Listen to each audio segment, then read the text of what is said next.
프롤로그. 지금부터 40여 년 전 경상남도 의령군 국류면에서 한국 근대사에서 보기 드문 대참사가 벌어졌다. 우순경 총기 사건이다. 이 사건으로 현장에서 63명이 사망하고 다수의 부상자가 나왔으므로 그 인명 피해만도 100여 명에 이르는 참혹한 사건이다. 한 사람의 경찰관에 의하여 수많은 민간인이 피해를 입은 전대미문의 사건. 그 피해 규모가 워낙 지대하여 당시 영국의 기네스북에도 가장 짧은 시간에 가장 많은 살인을 한 세계적인 사건으로 기네스북에도 등재되었다. 이 국류 총기 사건은 겉으로 보기에는 한 정신 나간 사람에 의한 우발적인 총기 사고로 보이지만 그 이면을 살펴보면 풍수에 얽힌 일어날 수밖에 없는 사건이다. 오늘은 이 국류 사건에 관한 숨은 이유를 파헤쳐 보기로 한다. 이 국류 사건은 발생 직후 이 사건을 직접 다뤄본 필자의 경험과 필자와 오랜 기간 동안 인연을 맺고 있는 일붕사의 큰 스님과 국류, 주민들의 생생한 육성 증언을 토대로 재구성한 소설, 국류를 압축하여 여러분들에게 선을 보이는 것이다. 본인이 경험한 사실관계를 토대로 그동안 언론에 잘못 알려진 역사적 사실을 바로잡는 의미도 있다. 자, 이제 40여 년 전 발생한 비극의 현장으로 들어가 봅시다. 이날지 못하는 봉황, 그리고 봉황산. 의령군 국류면은 일제강점기인 1914년 궁소면과 유곡면의 각 첫 글자를 따서 국류면으로 이름 지어졌다. 국류는 진주, 합천, 창녕으로 넘어가는 전략적 요충지이다. 고대전쟁이나 현대의 전쟁을 막론하고 전략적 요충지라 함은 언제나 전투 상황이 많이 벌어지는 곳이다. 삼국시대, 정확히는 사국시대 때부터 고구려, 백제, 신라, 가야가 이 지역을 차지하기 위하여 혈투를 벌였다. 또 상대 지역을 점령, 공격하기 위해서는 반드시 이 지역을 거쳐가야 했다.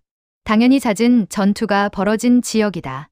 백제 의자왕 때인 서기 642년 의자왕이 신라를 공격하기 위하여 대야성인 지금의 합천으로 진출하면서 대야성 직전인 이곳 국류에서 대규모 전투가 벌어졌다.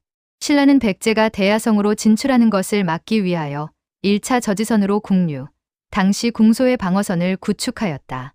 이 전투에서 백제, 신라의 양국군이 무수히 많은 희생자가 나왔으며 그 이전, 이후를 막론하고 전쟁이 벌어지면 언제나 이 국류에서 전투가 벌어졌고 또 많은 희생자가 나왔다. 그 이후에도 병자호란이나 임진왜란, 6.25 전쟁 등 한국 역사에 굵직한 사변이 생기면 이 국류 지역은 어김없이 참화에 휘말려드는 숙명을 지니는 지역이 되었다.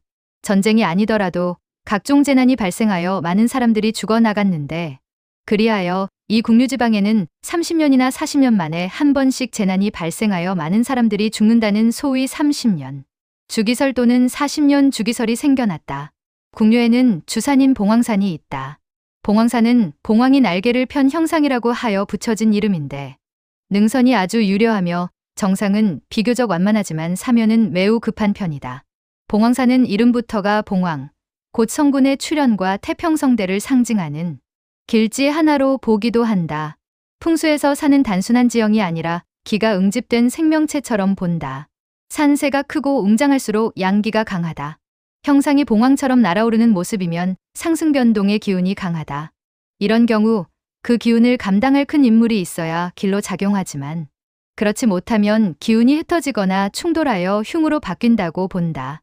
그러나 불행히도 아직까지 봉황산의 기를 이길 수 있는 대덕군자가 출현하지 못하였으므로 봉황산의 기는 인근 마을에 흉으로 작용하여 끊임없는 재난이 발생하는 것이다. 예언. 1980년 국류마을의 촐로들이 장터, 국류천변에서 막걸리를 마시고 있었다. 한여름 떼약볕 아래서 주거니 받거니 막걸리를 마시는데 땀에 절은 스님이 지나다가 슬그머니 다가와 막걸리 사발을 얻어 마신다. 막걸리 한 사발과 파전을 얻어먹은 스님이 고맙다는 인사를 하고 일어서려는데 상보경감이 스님에게 법문 한 자락이라도 해주고 가라고 하였다. 한참을 망설이던 스님이 국류천 넘어 우뚝한 봉황산을 바라보며 한참을 서 있다가 좌중을 둘러보고는 어렵게 한마디 한다. 내 출출하던 차에 막걸리 잔을 얻어먹었으니 값이라도 해야지요. 그러나 제가 보기에 너무 섬뜩한 말이 돼서 하기가 난감하구려. 그냥 막걸리 한 잔을 지나는 길손에게 적선한 양 치고 그냥 가게 내버려 두시구려. 옆에 있던 병기가 한마디 한다. 스님, 섬뜩한 얘기가 뭡니까?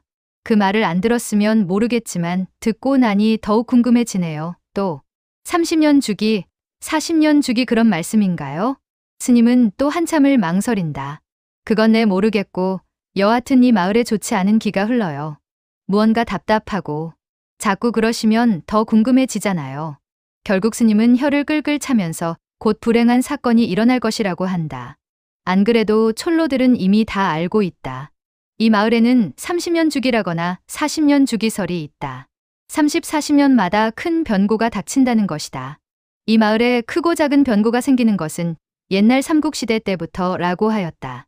그때부터 난이 생길 때마다 이 국류마을이나 평촌들에 서는 사람들이 때에 죽음을 당해왔다.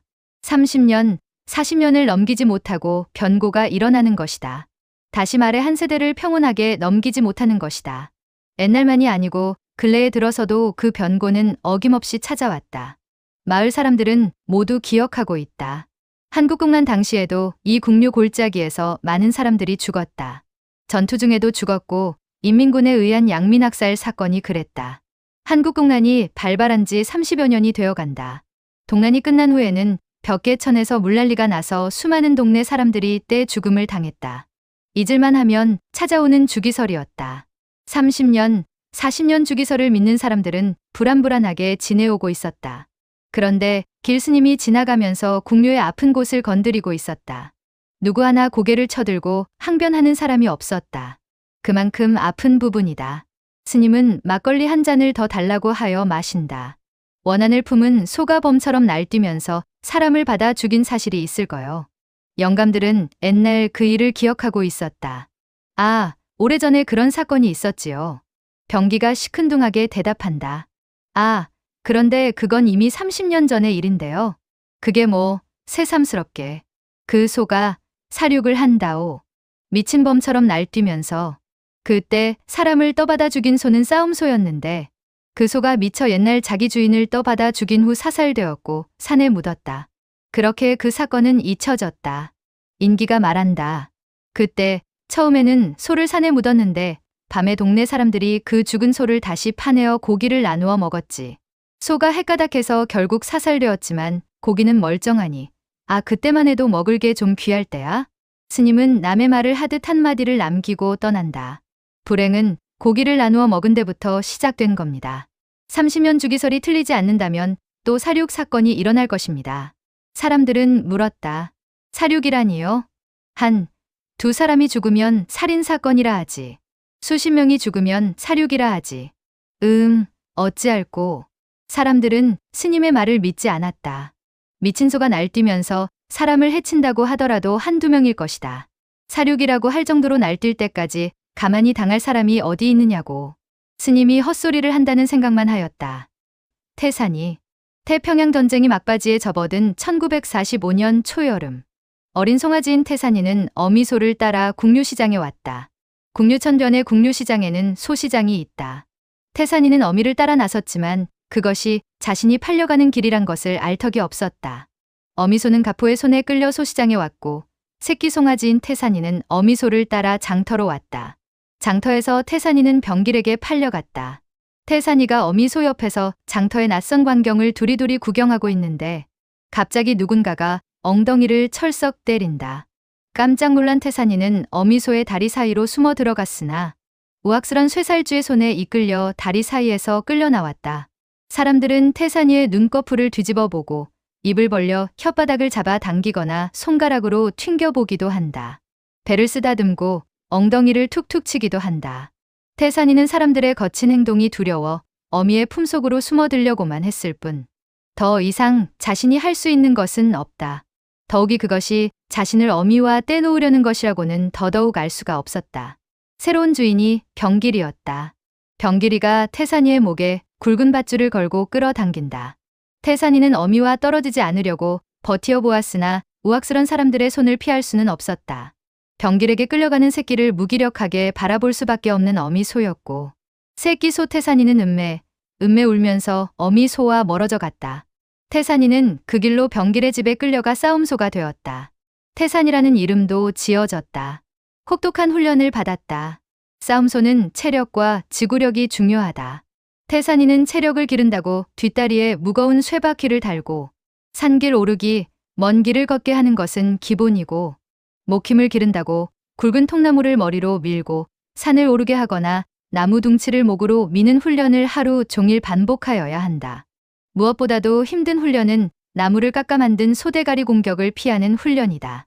가짜 소대가리는 나무 틀에 짚을 넣고 헝겊으로 싸 소대가리 형상을 만든 후 여기에 눈과 입을 그려 넣었다. 귀 부분의 이마 위에 약 30cm 길이의 뿔이 있다.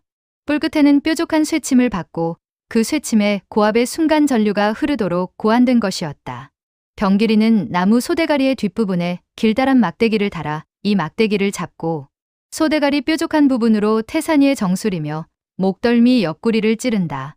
이 쇠침에 찔리면 뾰족한 쇠침이 찔린 고통도 고통이지만 살에 파고든 침에서 갑자기 고압의 전류가 흐른다. 아무리 큰 덩치의 소라도 그 순간 펄쩍 뛰었다가 땅바닥에 동댕이 쳐지는 충격을 받게 된다. 그런 훈련을 받은 후에는 나무 소뿔에 찔린 부분에서 피가 흐르고 흐른 피에 피딱지가 떨어지기도 전에 또 다시 피를 흘리는 고통이 계속된다. 태산이는 어떻게 하든 나무소의 뿔에 받치지 말아야 한다. 최선의 수비는 최상의 공격이라는 것을 스스로 터득하였다. 태산이는 나무소 훈련을 시작하면 단순한 방어보다 먼저 몸을 피한 후 되려 공격하는 방법을 택하였다. 이것이 병길이가 독창적으로 고안한 훈련 방법이었다. 병길이는 날카로운 쇠침이 달린 나무 소대가리로 태산이의 머리나 목, 옆구리 부분을 사정없이 찌른다. 태산이는 나무 소대가리의 뿔에 찔리지 않도록 온 신경을 집중하여 피하여야 할 뿐만 아니라 피하더라도 옆구리를 보이지 말아야 한다. 옆구리를 보일 경우 옆구리에 나무 소의 공격을 받을 수 있으므로 항상 나무 소의 눈을 응시하면서 피하고 기회가 포착되는 대로 나무 소를 움직이는 병길이를 공격하여야 한다. 병길이를 공격할 기회가 포착되면 사정없이 돌진하여 나무소를 움직이는 병길을 공격한다. 나무소 피하는 훈련을 받은 날은 일어서지도 못하고 덜덜 떨리는 이빨이 멈추지 않아 여물을 먹을 수도 없이 된다. 그러나 잔인한 병길이는 태산이가 일어서지 못하거나 여물을 먹지 않으면 또 다시 나무소로 위협을 주기 때문에 집에 와서도 나무소를 들고 오는 기색이 보이면 얼른 일어나서 여물을 먹는 신용이라도 하여야 한다. 이 방법의 훈련은 확실히 효과가 있었다. 병길로부터 이 특수훈련을 받은 후에는 상대 소가 어떤 방향에서 어떤 방법으로 돌진해 오더라도 상대 소의 뿔에 받치지 않을 만큼 신속하게 피할 수 있었다. 공격에 실패한 상대 소는 필시 어점을 보이게 마련이다. 그 어점을 틈타 역공을 취하면 상대 소는 거의 한 번 공격에 쓰러지거나 꽁무니를 빼고 도망가기가 일쑤였다. 시합은 대개 한 달에 2번 정도 있다. 시합하기 4. 5일 전부터 훈련의 강도가 조금씩 약해지면서 인삼달인 물에 꿀까지 타서 준다. 추억은 강물처럼 흐른다. 소싸움장에 가면 태산이는 언제나 1등을 독차지했다. 권불 10년이다. 10여 년의 세월이 흐르면서 태산이는 싸움의 일선에서 물러났고 씨바디 소가 되어 낯선 집에 끌려가던지 아니면 집에서 농사일을 거두는 소가 되었다. 어느 날 태산이는 병길의 손에 끌려 국류 장터로 왔다. 옛날 어미소와 헤어진 바로 그 장터였다. 많은 세월이 지났지만 그날의 추억을 지울 수가 없다. 어린 송아지였던 태산이는 그날 어미소와 헤어지던 때를 잊을 수가 없었다. 태산이가 어미소의 품에 있다가 강제로 떨어질 때 가포가 태산이의 엉덩이를 철썩 때려 깜짝 놀란 기억들이 새삼 떠올랐다. 그 차식임의 통증의 결과 태산이의 생은 전혀 달리 흘러갔다. 태산이는 병길의 억센 손에 끌려가면서 어미 소의 깊은 눈망울을 바라보았다. 어미가 눈망울을 굴리면서 애처로이 바라보던 그 자리. 태산이는 어미 소가 자신을 바라보았던 그 자리를 바라보면서 옛날의 추억을 더듬고 있는데 누군가가 갑자기 엉덩이를 철썩 때린다. 돌아보니 한껏 늙어버린 애주인 가포였다. 그날 어미 곁을 떠나갈 때도 가포가 태산이의 엉덩이를 철썩 때렸다. 잊을 수 없는 그 손때 맛이었다. 갑자기 그때의 기억이 떠올랐다. 원수 같은 가포가 10여 년 전에 자신의 엉덩이를 철썩 때리는 손때 맛이었다. 이제 10여 년이 지난 지금 또 나타나서 그때의 아름다운 추억을 잘라먹으면서 아픈 기억을 떠올리게 한다. 가포의 손짓에 태산이는 어미 소와 헤어졌고 수많은 세월 동안 싸움장을 전전하면서 불쌍한 다른 소와 싸움을 해야 했다. 그 싸움을 위하여 허구한 날 모진 훈련을 계속하였다. 태산이는 분노하였다. 엉덩이를 얻어맞은 분노가 아니었다. 모진 훈련을 하게 한 분노도 아니었다.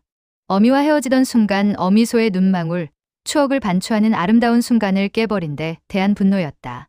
가포를 떠받았다. 한 잔 술에 얼큰하게 취한 가포는 무방비 상태에서 태산이에게 떠받쳤다.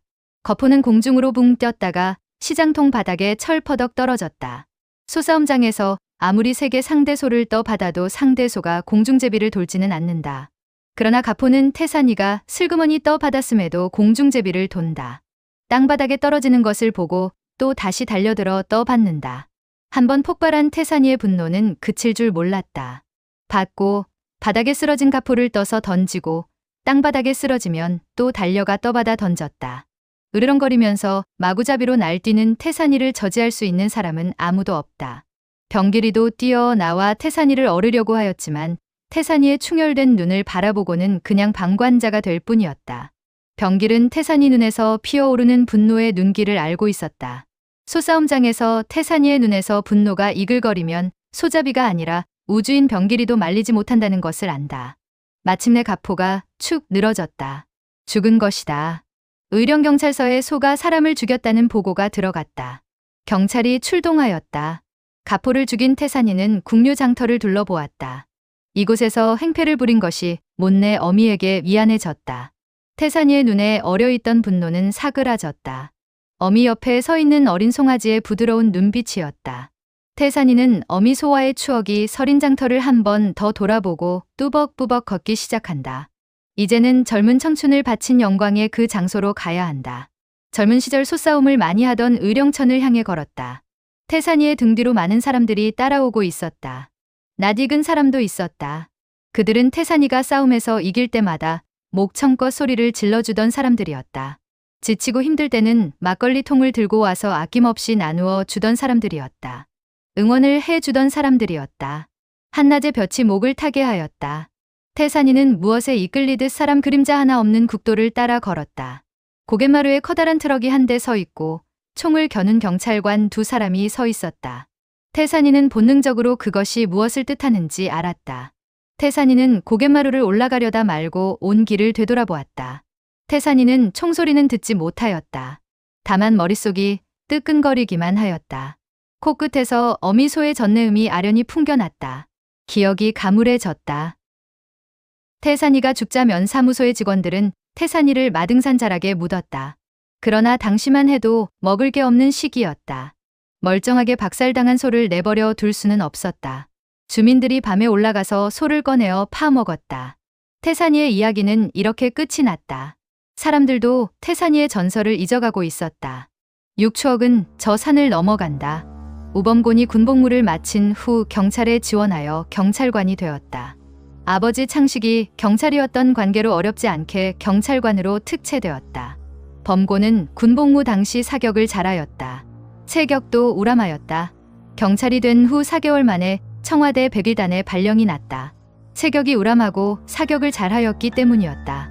처음 청와대 101단의 발령을 받았을 때 범고는 세상을 다 가진 것처럼 우쭐하였다. 그러나 그 우쭐함이 지나쳐 술만 먹으면 곧잘 술주정, 행패로 나타났다. 동료들은 범곤을 미친 호랑이라고 하였다. 술을 먹으면 으러렁거리며 쏘다니는 꼴이 미친 호랑이 같다고 붙여진 별명이었다. 범곤이 술을 마시고 또 사고를 쳤다. 무교동으로 동료와 같이 술을 마시러 갔다가 민간인을 두들겨 팬 것이 화근이었다. 당시만 해도 청와대에 근무한다면 웬만한 사고는 모두 덮여버리던 시절이었다. 그러나 그 민간인도 만만치 않은 사람이었다. 결국 범고는 옷을 벗어야 했으나 청와대 근무라는 빽이 있어 처벌 대신 본대로 전근하는 것으로 사건이 일단락되었다. 결국 본대였던 부산시경으로 발령을 내려고 하였으나 부산에서 받지 않으려고 하여 의령경찰서로 발령이 났으며 결국 의령에서도 가장 오지인 국류지서로 오게 된 것이다. 그때가 1981년 11월이었다. 범곤이 갑자기 의령으로 왔으나 마땅히 기거할 집이 없었다. 기거할 집을 물색하던 중 꼭두리라는 여자의 집에 빈 방이 있었고 당분간 그 집에서 기거하기로 하였다. 꼭두리도 관연한 처녀였다. 관연한 처녀가 있는 집에 새들어 사는 총각. 두 사람은 눈이 맞았다. 범고는 곧바로 꼭두리와 동거 생활을 시작하였다. 그러나 우범고는 파출소 옆에 있는 우체국의 교환으로 근무하는 전향에게 마음이 갔다. 그러나 전향은 범곤에게 전혀 마음을 주지 않았다. 공연히 우체국으로 찾아가서 싱거운 소리를 하면서 환심을 사려고 하였으나 전향의 돌같은 마음을 전혀 움직이지 못했다. 범고는 방법을 바꿨다. 점심시간이 되면 전향은 집으로 식사를 하러 간다. 1982년 4월 25일이었다.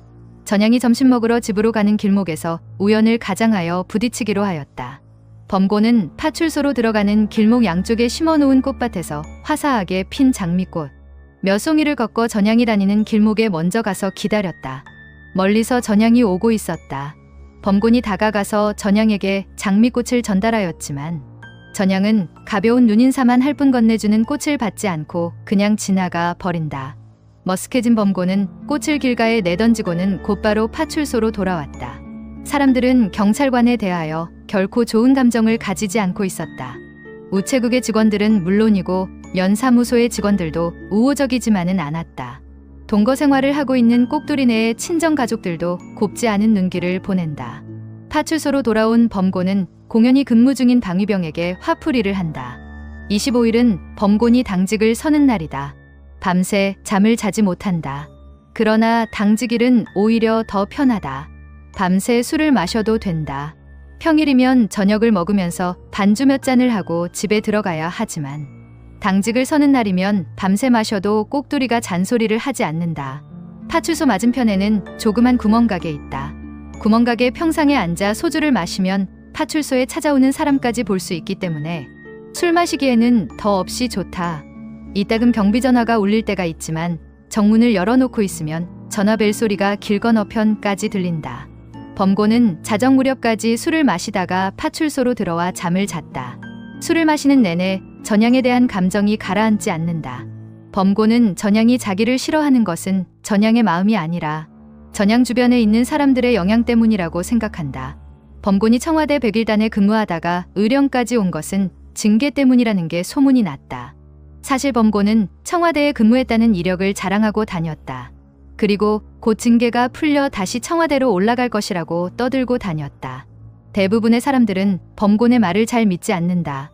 아직 세상 물정을 잘 모르는 전향같이 어린 사람들은 주변 사람들이 범곤에 대한 악의적인 험담을 듣지 않았다면 알 수 없는 노릇이다.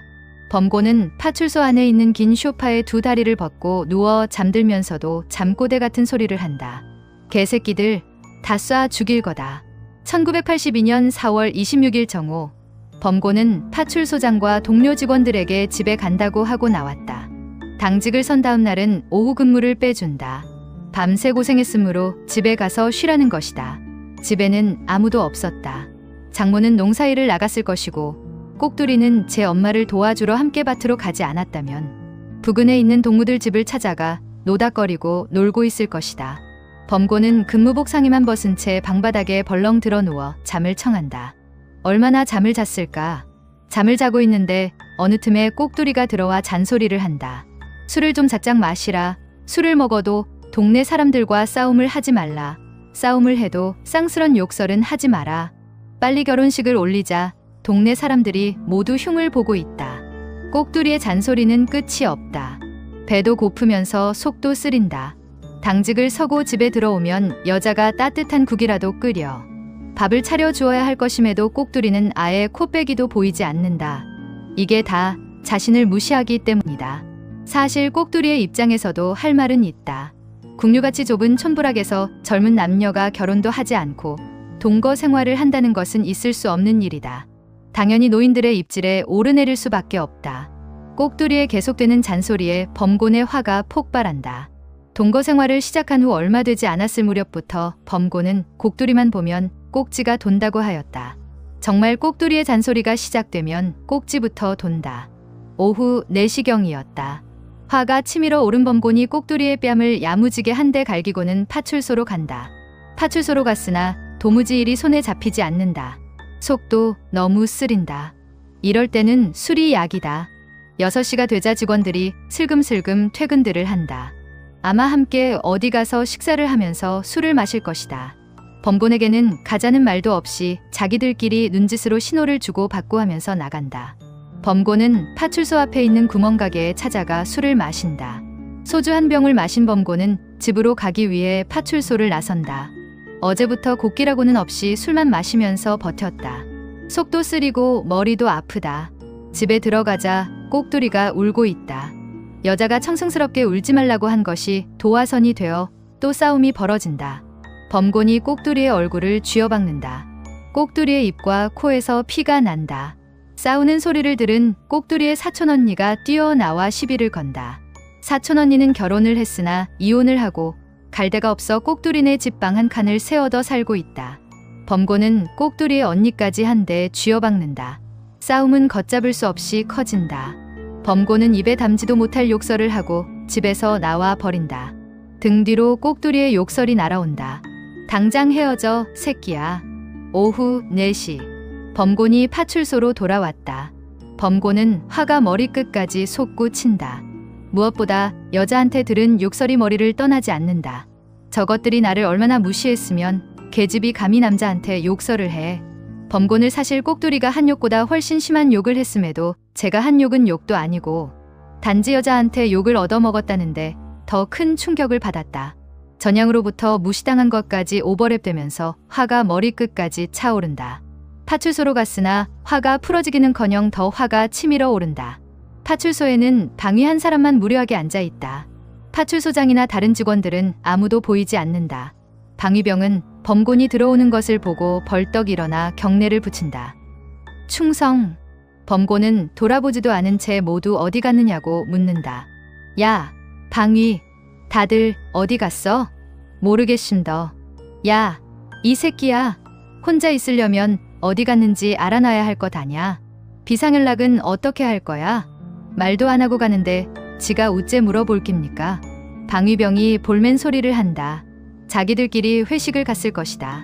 최근 들어 동료 직원들의 범곤 따돌리기는 눈에 띄게 노골적이다. 범곤을 빼놓은 채 자기들끼리 밥 먹으러 가는 것은 물론이고 외부인이 밥을 사준다고 해도 슬글슬금 눈치를 보면서 범곤을 따돌린다.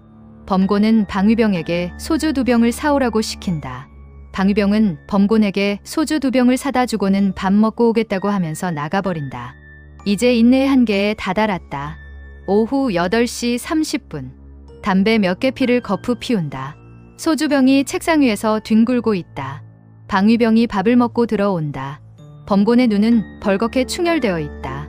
방위병이 있었으나 심부름을 보내고 탄약고 열쇠를 찾아 탄약고로 갔다. 탄약고는 파출소 옆에 있다. 우범고는 탄약고로 들어가 M1 소총 2자루와 실탄 129발, 수류탄 6개를 챙겨 들고 밖으로 나왔다. 밖으로 나오자 때마침 젊은 청년이 파출소 앞을 지나고 있었다.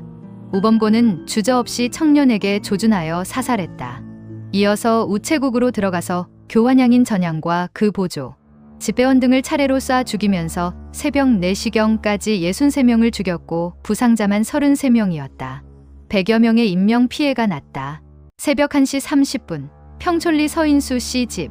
우범고는 서인수의 집으로 들어왔다.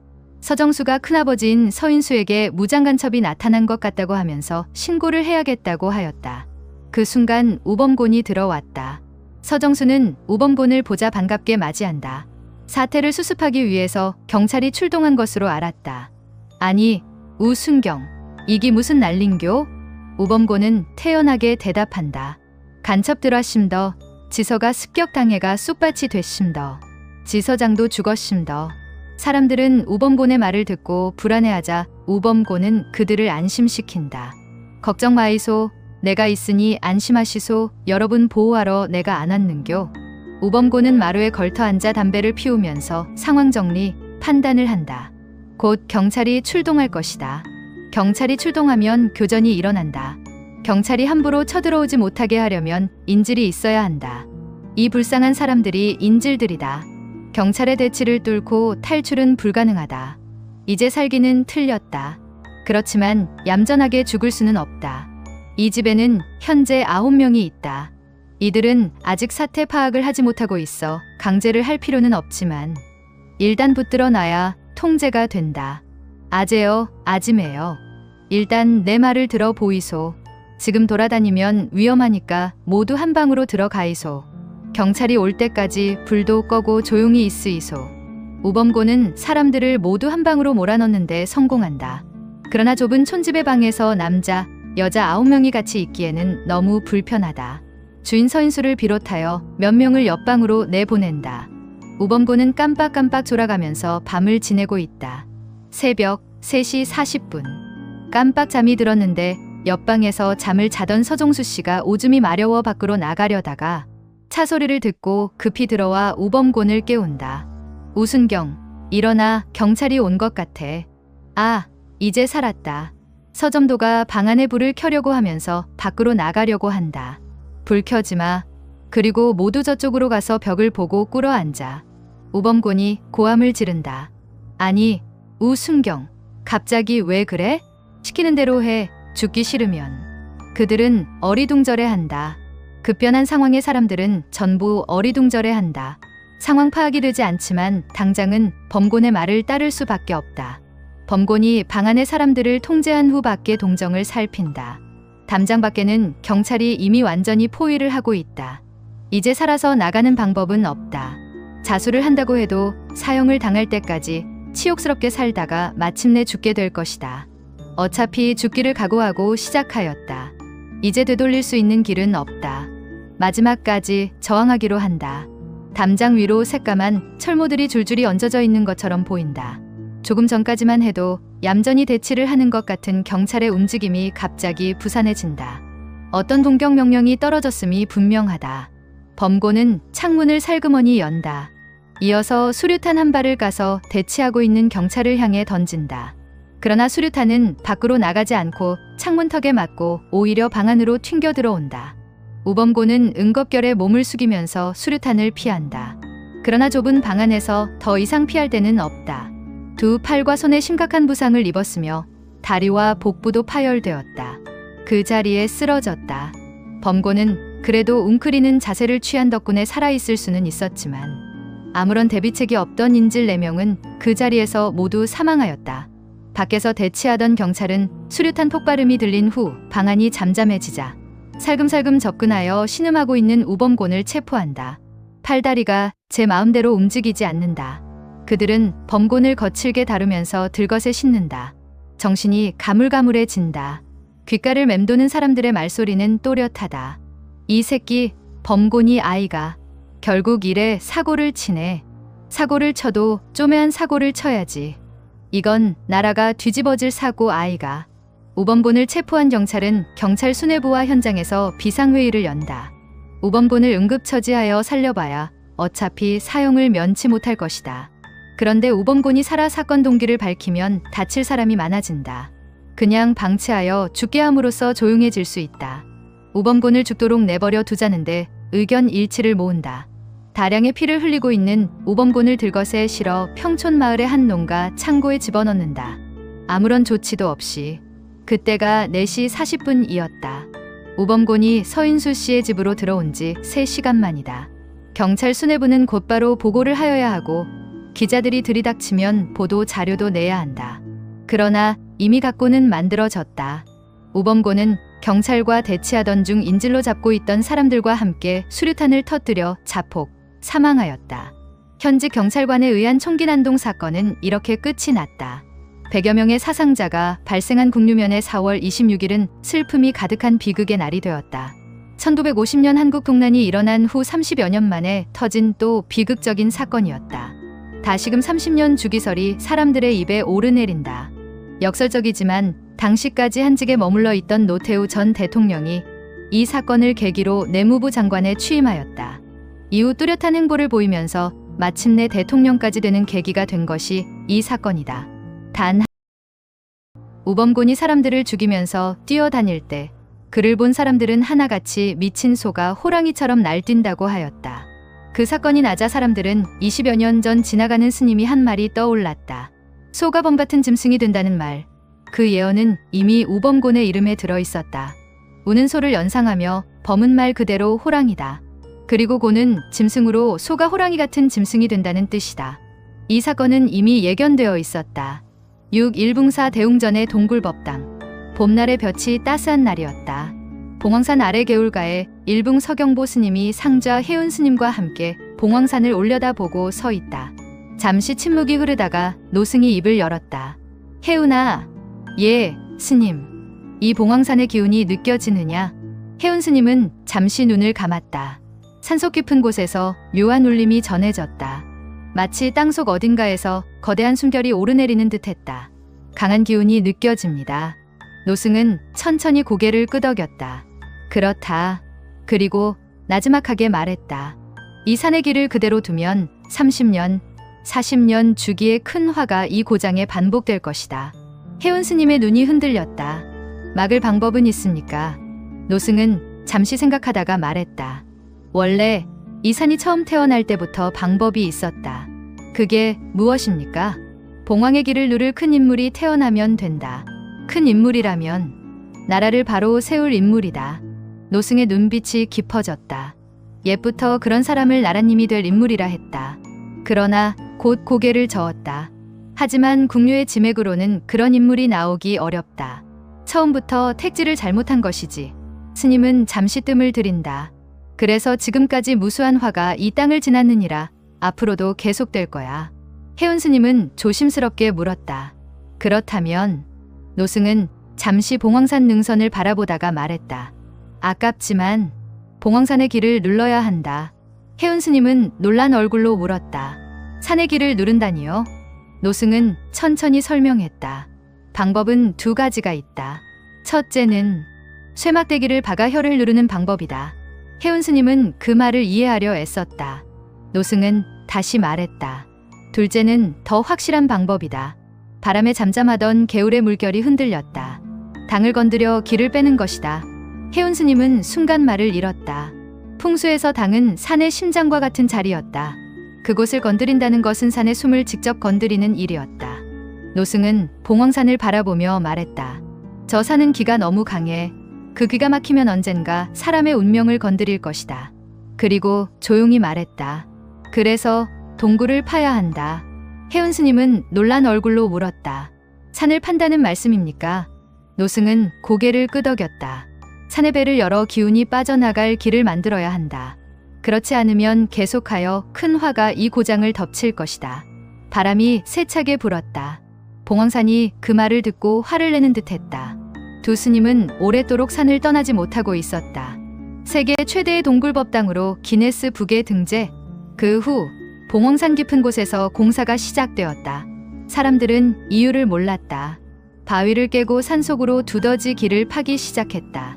하루, 이틀, 한 달, 결국 높이 약 10m, 깊이 30여 미터, 폭 13m 정도 되는 동굴을 팠고 이곳의 길을 확실히 누를 법당을 지었다. 이 동굴이 법당이 된 것이다. 일붕사 대웅전. 지금이 2026년이므로 궁류 사건이 난 지 44년이 지났고 동굴법당이 만들어진 지 40여 년이 지났다.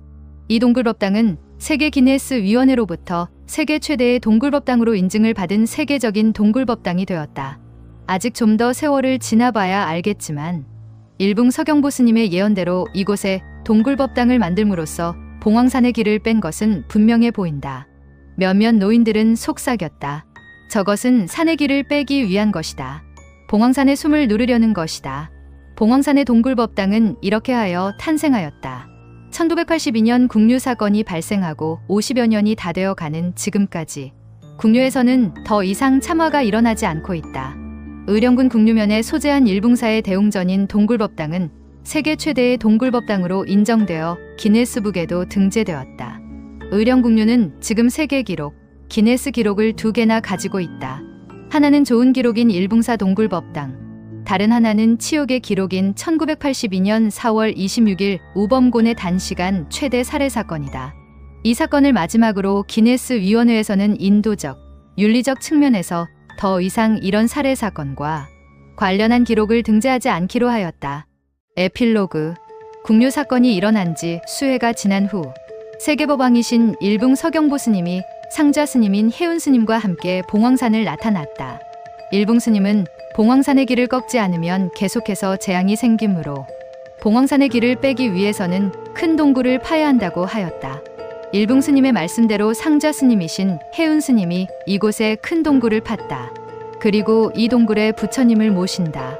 일붕사가 탄생하게 된 배경이다. 그리고 이 사건으로 인하여 억울한 일을 당한 모든 사람들을 위한 천도제도 올렸다. 이제 1500여 년 전부터 이어져 내려오던 30년 40년 주기설의 사슬을 끊을 수 있었다. 실제 우순경 총기 난동 사건을 끝으로 더 이상 재앙이 생기지 않고 있다. 봉황산 동굴법당인 일붕산은 한국 불교계를 이끄는 큰 가람이 되었다. 봉황산의 또 다른 해석.